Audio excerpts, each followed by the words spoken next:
no creyera en la locura de la garganta del sinsonte, si no creyera que en el monte se esconde el trino y la pavura, si no creyera en la balanza, en la razón del equilibrio, si no creyera en el delirio, si no creyera en la esperanza, si no creyera en lo que agencio, si no creyera en mi camino, si no creyera en mi sonido, si no creyera en mi silencio, qué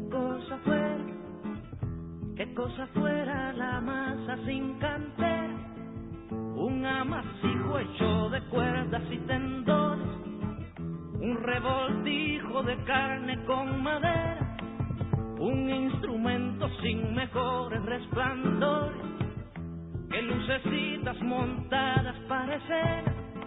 Qué cosa fuera, corazón, qué cosa fuera la masa sin cantera, un testaferro del traidor de los aplausos, un servidor de pasado en copa nueva, un eternizador de dioses del ocaso, júbilo hervido con trapo y lentejuela. Qué cosa fuera, corazón, qué cosa fuera la masa sin cantera, qué cosa fuera, corazón, qué cosa fuera la masa sin cantera.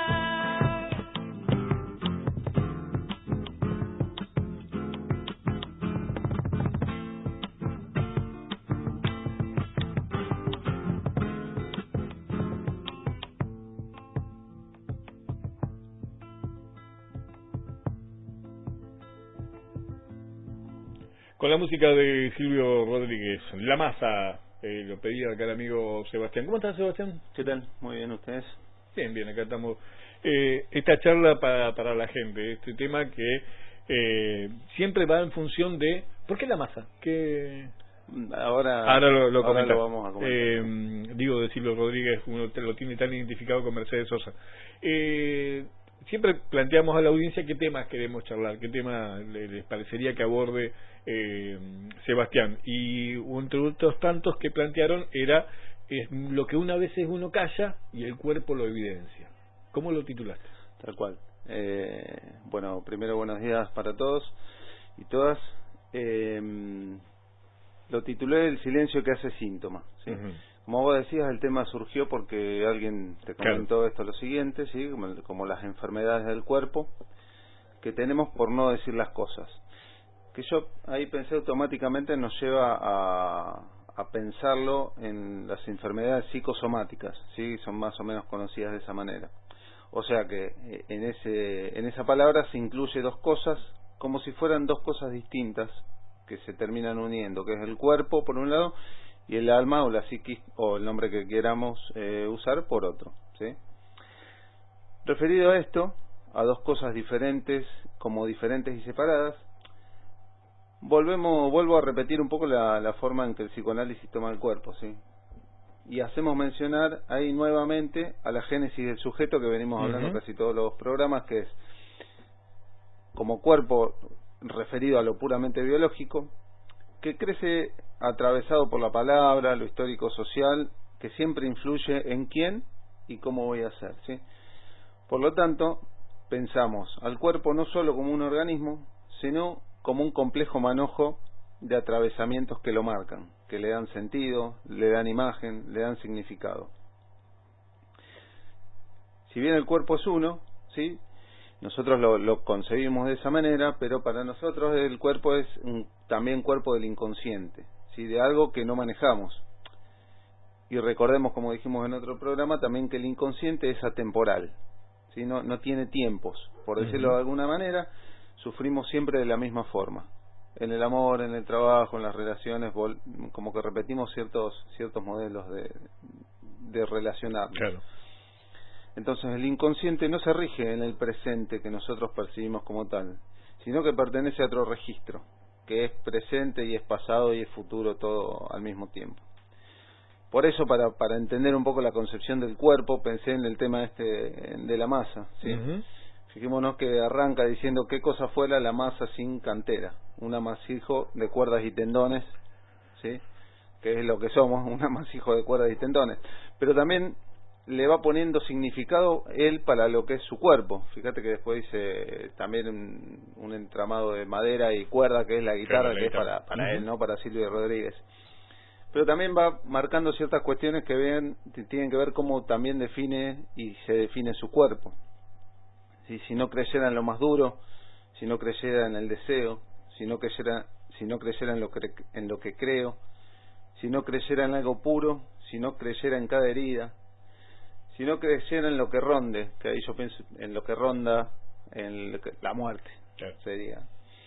Si no creyera en lo que duele, si no creyera en lo que quede, si no creyera en lo que lucha, si no creyera en quien me escucha, si no creyera en lo que esconde, ¿sí? Como él en esta canción está diciendo, ¿qué fuera de su cuerpo si no está todo esto? Si no está el deseo, si no está la esperanza, si no está el miedo, si no está la muerte, ¿qué sería de ese revoltijo? No sería nada. Entonces, digamos, para que entendamos un poco el cuerpo, cómo lo concebimos, y a partir de ahí vamos a empezar a pensar el tema de las enfermedades somáticas, ¿sí? Atravesados por lo psicológico.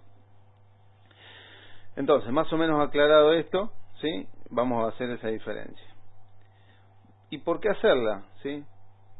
Porque hay un tipo de malestares orgánicos como acontecimientos somáticos, digamos, como acontecimiento en el cuerpo, que de repente le pasan a la persona, le acontecen al sujeto. Y muchas veces está relacionado con esto de no hablar, de no decir las cosas, de callarse las angustias. Pero ¿por qué enferma el cuerpo? ¿Sí? Porque eso que no se dice es algo con lo que no se hace. Y cuando no se le da curso a un malestar, siempre termina afectando en el cuerpo. Además de afectar en la angustia y otras temáticas, ¿sí? Y otro más. Hay malestares que son bien psicológicos, pero cuando uno no le da curso al dolor, no lo va escondiendo, no lo dice, va teniendo su efecto en el cuerpo, ¿sí? ¿Se acuerdan que el sábado anterior, cuando hablábamos de la pulsión, ¿sí?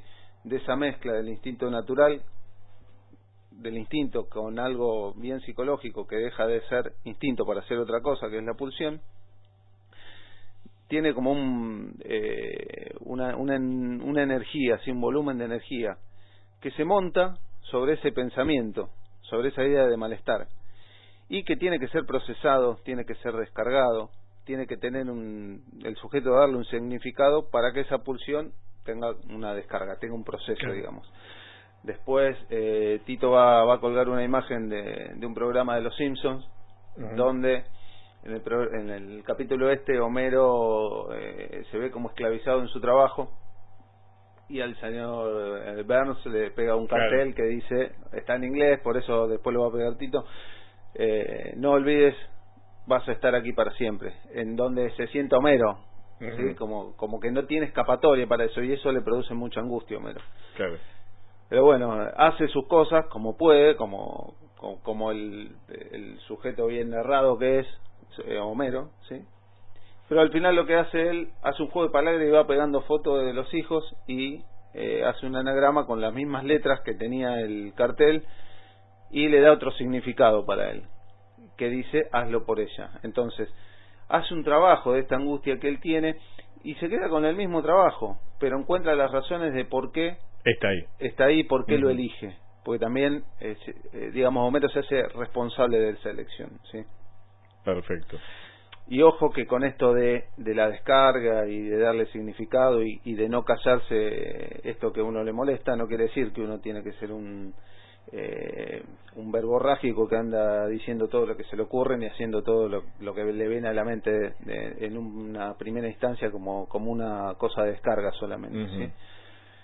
Pero si bien no hay que hacer eso, digamos, el tema es que si ese malestar no tiene tratamiento, sí se vuelve perjudicial y enferma. Entonces, esta situación aplica al caso donde yo sé que me estoy comiendo algo, sé que algo me estoy guardando, que tengo un malestar que tal vez por H o por B no lo digo, y eso tiene su repercusión. Haciendo una salvedad, y de todas formas, por algo es que no lo puedo decir. Sí. Por algo no lo digo, ¿sí? Por algo no lo puedo tramitar. Hay razones, ¿sí? Hay razones que son desconocidas, que tienen que ver con el inconsciente, que generalmente no tiene que ver con las razones que por lo menos en la clínica, en el consultorio, uno ve que el sujeto esgrime para justificarse de no decirlo o de su elección. Pero el sujeto sabe, por lo menos sabe que hay algo que no está diciendo, ¿sí? Ese sería como una vertiente de lo psicológico haciendo síntomas en lo somático, ¿sí? En el cuerpo. ¿Eso lo somático? Sí. ¿O hay también, llega a ser una dolencia real? Sí. Se convierte en una dolencia. Úlceras, claro. qué sé yo, caída del cabello, no sería el caso mío, pero porque yo estoy pelado de hace mucho tiempo, pero hay de todo, hay caída del cabello, hay cosas en la piel, la respiración, ya como te decía, úlceras, en los cánceres, muchas situaciones que tienen que ver con el estrés y con las grandes angustias, producen un acelere bastante importante en un proceso de ese tipo.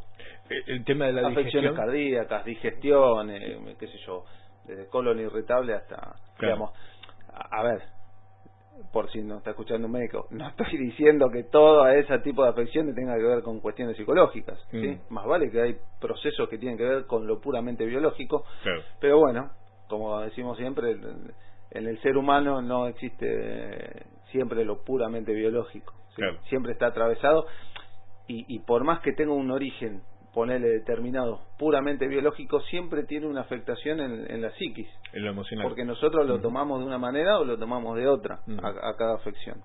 Bien. Esto en el sentido que estamos hablando de lo que callamos, ¿sí?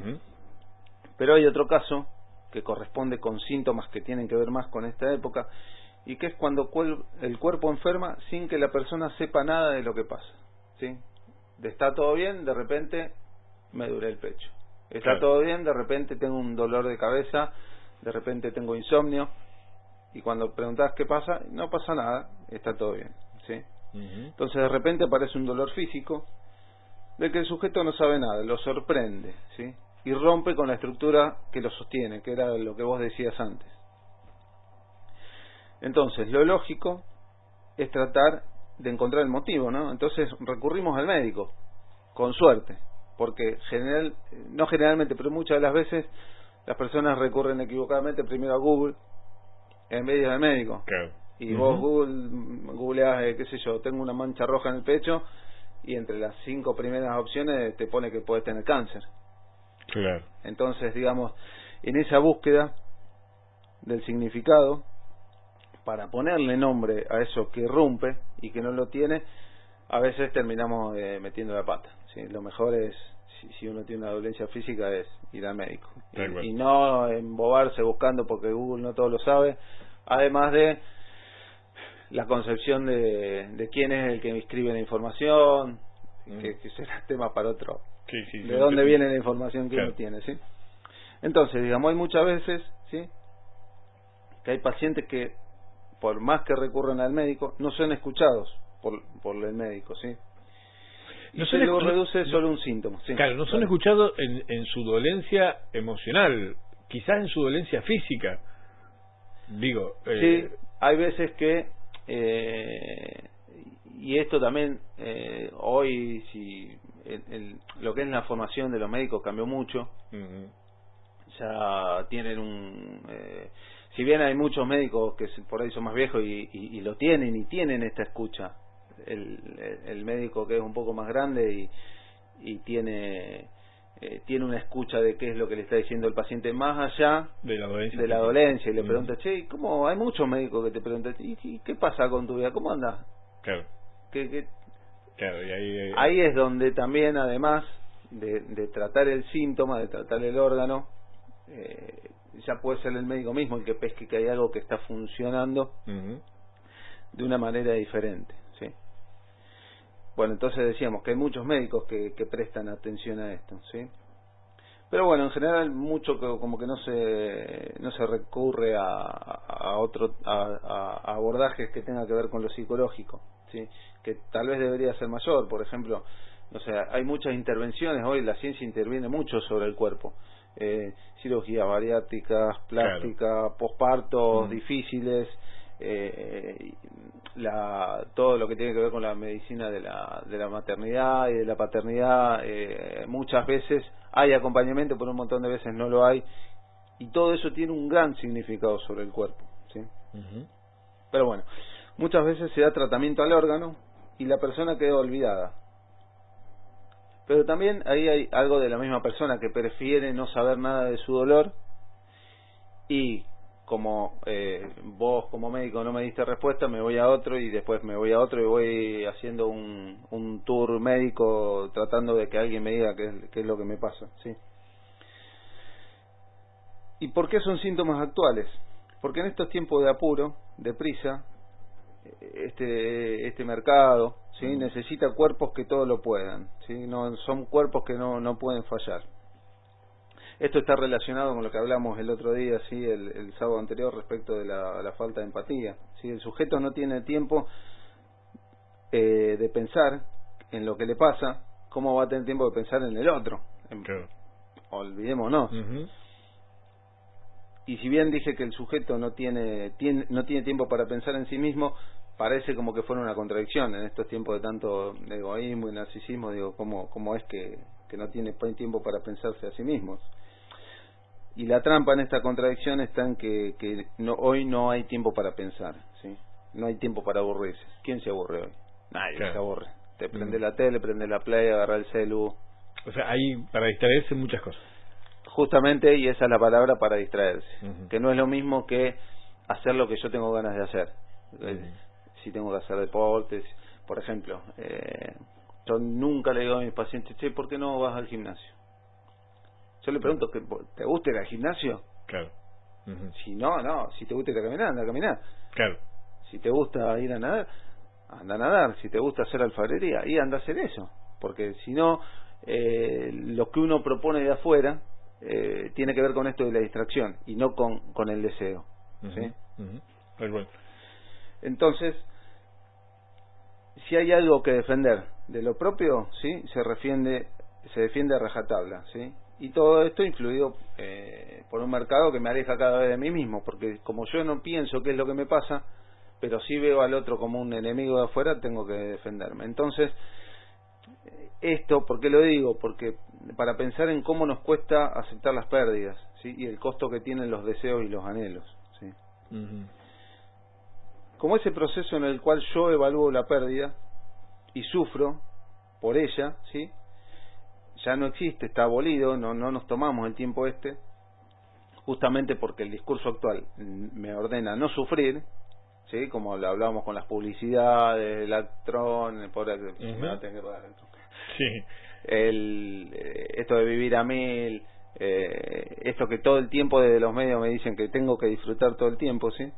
Eso queda dando vueltas también y termina afectando al cuerpo, porque a diferencia del que calla, ¿sí? Y sabe que le pasa algo, estos sujetos no saben nada de lo que les pasa y no quieren saberlo, ¿sí? Entonces, le tomo la pastilla y a dormir. Claro. Tomo la pastilla y a la cama. O sea, trato de atender al síntoma solamente con una medicalización, con una medicina, pero prefiero no saber nada de lo que me pasa. Ahora, ¿qué? Esto no se va, porque vos tomás la pastilla y después necesitas más. Y como pasa como cuando te pica la espalda, ¿viste? Cuando te pica la espalda no llegás, ¿sí? Entonces le decías, che, rascame la espalda. Claro.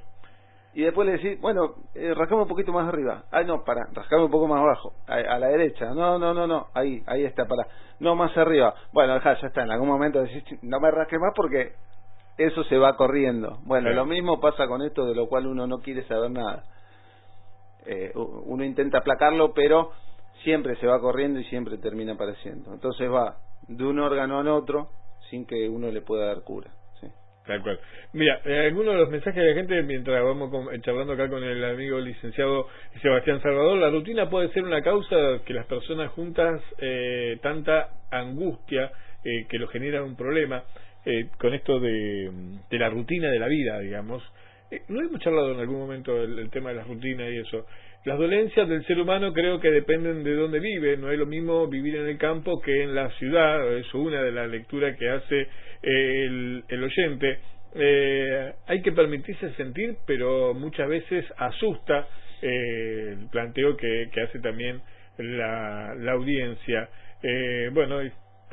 Dice, bueno, el tema del análisis que hacíamos hoy con respecto a algunas cosas, la gente que se va enganchando en este momento que estamos charlando con el licenciado Sebastián Salvador, con esto de las cosas que callamos y después nos repercute en el cuerpo. Me gustó lo que dijo ahí una de las personas que mandó el mensaje, que dice, pensar en uno mismo asusta. Claro. Sí, y realmente, porque hoy estamos el discurso el discurso imperante, digamos, el discurso que es jefe, que es amo, que nos manda que la pasemos bien, no nos invita a pensar en qué es lo que nos pasa, sí, no nos invita, y entonces uno siente miedo de eso, siente terror, entonces lo evita, pero eso que nos pasa termina apareciendo de alguna manera. Esto que decía también este oyente, que decía el tema del campo, sí, más vale en el laburo en el campo tenés tal vez más tiempo para pensar en vos mismo, no en vos mismo, sino en cosas. Tenés tiempo para pensar. Tenés tiempo para pensar, y eso también, que no quiere decir que no haya gente de campo que no tenga este tipo de dolencias tampoco. Claro. Por ahí a veces, y esto de las rutinas y en función del trabajo, a veces uno no se toma el tiempo para pensar por qué está en un trabajo, ¿sí? Claro. Acá hay muchas personas con un cierto tipo de trabajo que sufren mucho ataque de pánico y que no lo suelen decir. Claro. Se corre la bola y se medicalizan entre ellos. La cuestión que ese ataque de pánico o crisis de angustia, porque siempre hay que diferenciarlo, ¿sí?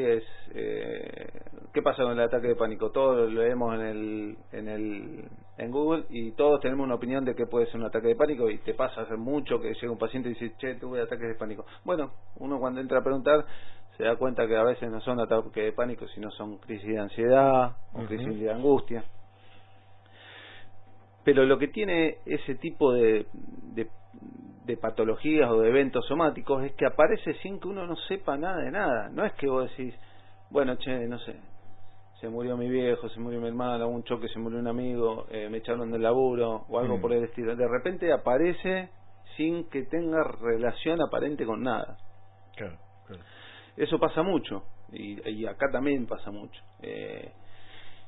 Lo que pasa que muchas veces la persona tiene miedo, esto que decía este oyente, ¿sí? Se asusta de entrar e indagar, porque si entra a indagar por ahí tiene que elegir otra cosa. Tal vez tiene que elegir lo mismo, no sé, eso es una decisión del sujeto. Pero cuando entramos a trabajar y el paciente se queda, porque a veces cuesta que el paciente se quede, ¿por qué? Porque como dijo este oyente, el paciente se asusta de lo que dice, se asusta de que tiene que cambiar un laburo de, no sé, 100 lucas por mes a otro laburo, porque todo el sistema con el que viene elaborando se viene formando su vida, se le empieza a desarmar. Claro. Ahora, ese laburo tal vez no lo hace feliz, ni mucho menos, salvo en lo económico.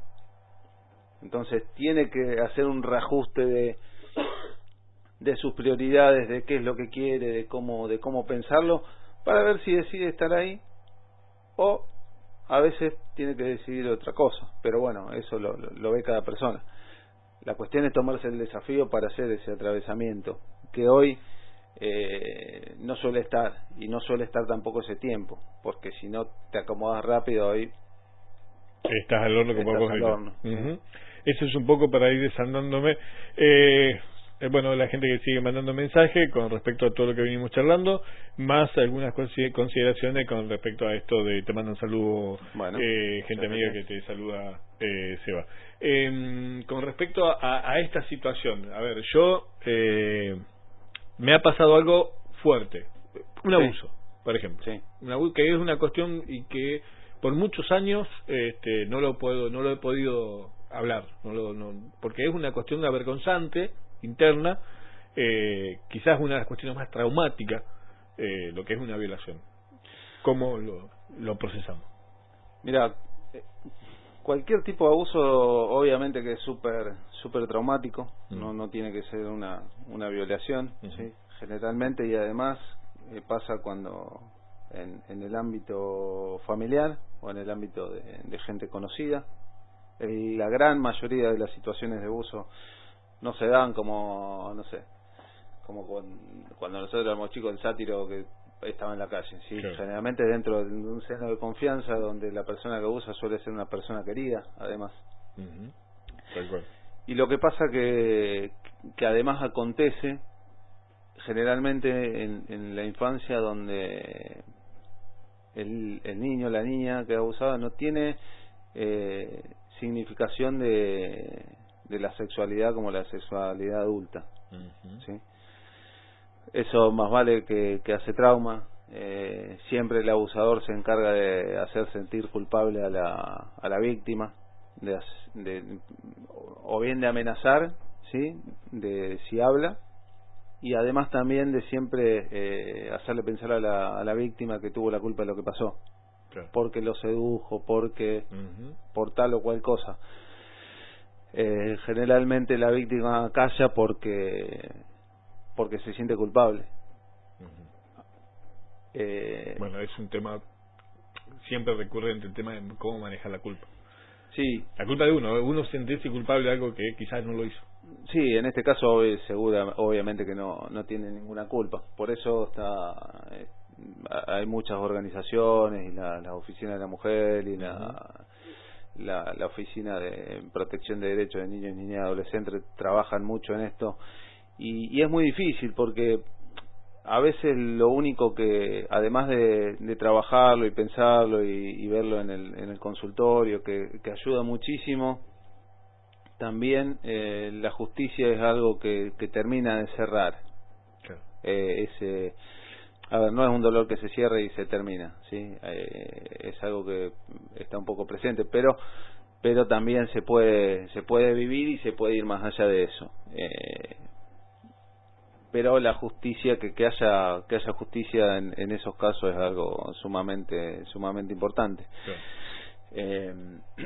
Te doy algunos de los mensajes de la gente, así yo termino con los mensajes, pues ya son las 12:42 y en un ratito más tenemos que terminar con el concurso y demás. Una charla más que interesante, más que importante, por lo menos la gente lo está disfrutando, no sé si la palabra, pero lo hace notar de que le ha interesado y mucho la charla con este tema. Ahora dice, en el mundo actual no influye la ausencia de Dios. Me explico, más allá que si existe o no la fe en Dios, ordena y da sentido a la muerte, se ve de otra manera, y creo que el hecho que nos vamos a morir, tengamos presente o no, es fuente de angustia, porque si no vamos a morir y no hay nada más, ¿qué sentido tiene todo lo que hagamos? ¿Para qué? No sé si se entiende. Yo creo que se entiende perfectamente. Doy con algún otro mensaje de la gente que me decía esto.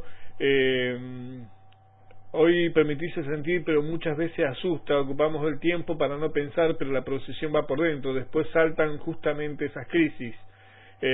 Cuando hablan de pánico, ansiedad, etcétera. Hoy se tapa todo con lo económico como una manera. Tener fe en sí mismo, creer que podés, que nada es imposible, para mí son cualidades para una vida lo más sana posible. La lectura de la gente, cuando hay un abuso en edad temprana y no se dice nada por años, cuando se decide contar lo sucedido, ¿por qué se recuerda casi todos los días lo sucedido? Bueno, vamos a empezar de atrás para adelante. Se recuerda casi todos los días lo sucedido porque es algo que no está en el espectro de lo que uno puede esperar. Entonces Freud empezó a trabajar con la neurosis de guerra, ¿sí? Como empezando a pensar algo de lo que no puede ser procesado, sí. Digamos, tanto una situación de guerra como una situación de abuso que no cabe, no es algo que uno pudiera esperar. no cabe. Uno nunca está esperando que vos podés salís a la calle y salís a andar en auto. Si bien no estás pensando todo el tiempo que podés chocar, sabes que podés chocar. Claro. Ningún niño puede concebir que algo relacionado con un abuso pueda llegar a ocurrirle. Entonces, esto se llama traumático. ¿Por qué? Porque rompe con la estructura, rompe con el sentido. Entonces vuelve como algo real. Las víctimas de ese tipo de situaciones suelen tener pesadillas donde no hay una elaboración del sueño como suele haber normalmente, donde se juntan personajes, son confusos, todo lo que quieras, pero tiene algún sentido, hay miedo, otros son de alegría, pero no hay esa elaboración. En este tipo de situaciones el sueño suele ser tal cual la situación, o tal vez con algún aspecto, pero aparece con ese mismo horror que apareció al principio. Entonces, por eso se revive día a día, porque es algo a lo que no se le puede dar tratamiento desde lo psicológico, no se le puede simbolizar, salvo que se empiece a hablar siempre en un ambiente contenido, siempre en un ambiente terapéutico, siempre y después en lo posible de que se trate de buscar justicia, claro, y que la haya. Exacto. Esta cuestión de la ausencia de Dios también tiene un peso, digamos, porque siempre la religión y todas las explicaciones filosóficas y todo lo que hace el hombre también es para tratar de dar sentido a la muerte. ¿Sí? Eso yo diría que es lo que hay un filósofo que es muy bueno y que es mediático, Darío Zeta, que siempre uno lo escucha, y él dice que la filosofía como que se puede reducir a una sola pregunta, o dos: ¿para qué estamos? Y qué pasa cuando nos morimos. Claro. Digamos, la primera está incluida en la segunda. Y la otra no me acuerdo cuál era la otra. Hablaba sobre la cuestión de la creencia, el otro que hablaba sobre el amigo que nos escribía, la esperanza y claro, la autoestima, y todo tiene que la estar fe, la y fe. esa cosa que son como un motor, digamos, permanente para no caer. Eso es además de un motor, más que un motor, yo diría que es una defensa, ¿sí? Claro. Uno tiene que defenderse de esto irreductible que es la muerte, porque a todos nos va a pasar. Lo reduzcas con Dios, lo reduzcas con creencia en vos mismo, más vale que uno tiene que pensar que puede hacer todo, ¿sí? Esto decía que nada es imposible, pero uno tiene que saber que hay cosas que son imposibles, porque si no se convierte en un delirante que va buscando cosas que no existen, ¿sí? O cosas que realmente yo no puedo tener, claro. ¿Sí? Entonces también trabajar con esto de que hay algo que no se puede dar en función de este discurso que nos dice sí, que todo se puede, pero bueno, muchachos, no todo se puede. Y también hay que saber convivir con eso. No quiere decir que eso me anule y no me permita ir hacia donde yo quiero, ¿sí? Pero bueno, todo no se puede. Un capo psicólogo, dice el amigo, que se va a hacer los mandados, pero nos sigue escuchando, y si gana algo lo vayamos a buscar. Dice, gracias, Eva, por sí, ¿algo más que tenés? Lo único que quería decir antes de terminar, ir a una de las frases de la canción de Silvio Rodríguez, que no sé en qué parte de la tira, que está hacia el final, que dice, bueno, hacerse amigo de la vida. Que hacerse amigo de la vida no es ser un tonto esperanzado que cree que todo va a estar bien, ¿sí? Uno no puede vivir ilusionado de que todo funciona bien, ¿sí? Claro. Pero hacerse amigo de la vida es hacerse amigo de todo, es aceptarla como viene, con sus temores, con sus alegrías, con todo eso. A eso se refiere con hacerse amigo de la vida, no ir falsamente esperanzado, no esperanzado, pero midiendo qué es lo que puedo y lo que no puedo, y por lo que puedo, y también ahí yo digo, uno tiene que siempre manejarse en lo posible, ¿sí? Porque si cuando me acontece una situación yo me quedo con que es imposible, ahí sí me quedo anulado y viene esto de las patologías en el cuerpo, ¿sí? Entonces yo ahí tengo que ver, bueno, con esto que tengo, ¿qué es lo posible? Bueno, ahí voy. Hablaba con nosotros el licenciado Sebastián Salvador de este tema que hablábamos con las cosas que muchas veces nosotros callamos y el cuerpo lo cuenta. De la garganta del sinsonte, si no creyera que en el monte se esconde el trino y la pavura.